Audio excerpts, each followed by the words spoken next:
नमस्कार मित्रों, Lewin Joshi astro channel में आपका स्वागत करते हुए मुझे खुशी हो रही है।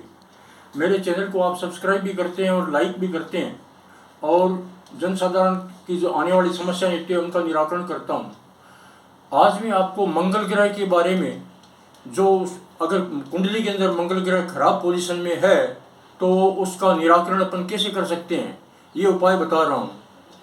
मंगल ग्रह जो होता है ये क्रोध और गुस्से का कारण बनता है, और जिन जातक की कुंडली के अंदर है 7वें भाव में या चौथे भाव में होता है या 12वें भाव में होता है या 8वें भाव में होता है, ये जातक जो होते हैं मांगलिक कहलाते हैं, चाहे वह लड़की हो या लड़का हो।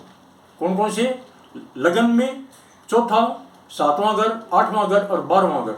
अगर आपको घर नहीं समझ में आते हैं तो ये देख लीजिए कि जहाँ पर मैंने 1 नंबर लिखे हैं वो पहला घर है, यहाँ मंगल नहीं होना चाहिए। चौथा घर ये है जहाँ पर 4 या मंगल नहीं होना चाहिए। और ये 7 नंबर का घर है, ये लाइफ पार्टनर का घर होता है, मंगल नहीं होना चाहिए। 8वां घर जो होता है ये ससुराल का घर होता है, लाइफ पार्टनर का घर है ये, और मृत्यु का घर भी होता है और उम्र का घर भी होता है, यहाँ मंगल नहीं होना चाहिए। और 12वां जो घर होता है खर्चे का घर होता है, यहाँ मंगल नहीं होना चाहिए। कारण क्या है कि जो मंगल की जो दृष्टि पड़ती है वह चौथी 8वीं दृष्टि और होती है, 7वीं दृष्टि और होती है। तो 12वें घर के अंदर मंगल होता है तो यहाँ से 1 2 3 4 5 6 7 8वें घर पर मंगल की दृष्टि पड़ती है। और क्रूर ग्रह की दृष्टि खराब मानी जाती है। क्रूर ग्रह जिस भाव में बैठते हैं, खासतौर से शनि जिस भाव में बैठता है उस भाव का नुकसान नहीं करता। लेकिन मंगल ग्रह के लिए अब आप उपाय सुनिए। दोपहर के समय 12 बजे से और 1-1:30 बजे के बीच, यानी 1:30 के बीच में जनरली आप गाय या सांड कोई भी उपलब्ध होता है उसको आप मात्र गुड़ खिलाइए, रोटी के साथ में दे सकते हैं, वो आपका मंगल का निराकरण करेगा। दूसरा समय बताता हूँ, शाम का सूर्यास्त होता है, सूर्यास्त के बाद में जो 1 घंटा होती है, जैसे सूर्यास्त मान लो आजकल 7 बजे होता है, तो 7 बजे से 8 बजे के बीच में गाय या सांड अगर मिलता है तो आप उसको गुड़ और रोटी मात्र रोजाना दे दिया करें मंगलवार के मंगलवार। आपका मंगल जो होगा वो नुकसान नहीं करेगा। इसके अलावा अगर आप उपाय चाहते हैं तो आपको एक उपाय और बता रहा हूँ।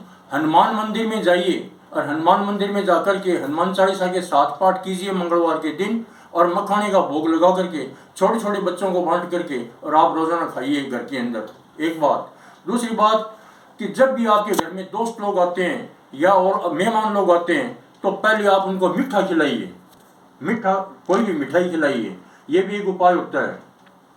अगर रास्ते के अंदर कोई अपाहिज व्यक्ति मिलता है तो आप उसको, भिखारी या कोई भी मिलता है तो आप उसको गुलगुले है, जलेबी है, मंगलवार के दिन दे सकते हैं। ये मंगल के एकदम से सात्विक उपाय बताए हैं जिनके अंदर इनका कोई साइड इफेक्ट नहीं है। मित्रों, आप ये मंगल का उपाय कर सकते हैं।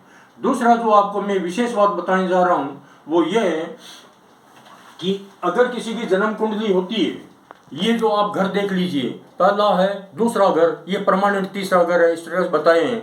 यहाँ पर आप देख लीजिए कि जो ये छठा घर है ये शत्रु का होता है, 8वां घर मृत्यु का होता है, 12वां घर खर्चे का होता है, और दूसरा घर जो होता है ना ये कुटुंब का, परिवार का होता है। तो यहाँ पर एक बात निकल के आती है जो मैंने अनुभव में देखी है, वो ये है मित्रों कि यहाँ पर अगर कोई ग्रह है, जैसे शनि है, मंगल है, यहाँ पर कोई राहु आ गया, यानी पाप ग्रह होते हैं, तो पाप ग्रह अगर यहाँ बैठ जाते हैं, छठे में, 8वें में, 12वें में, या दूसरे में, छठे में, 8वें में, या दूसरे में, 12वें में, 8वें में, ये 4 जो कोणे हैं, इन 4 कोणों में अगर 3 कोणों में भी अगर पाप ग्रह बैठ जाते हैं, उस व्यक्ति के जीवन में संकट आते ही रहते हैं, आते ही रहते हैं, उनका निराकरण नहीं होता। उनका निराकरण का उपाय यही है कि आप महादेव की पूजा कीजिए, ओम नमः शिवाय का जप कीजिए और शिव जी पर जल चढ़ाइए, दूध मिश्रित जल जो होता है वो चढ़ाइए, तो इससे आपका निराकरण होता है। धन्यवाद।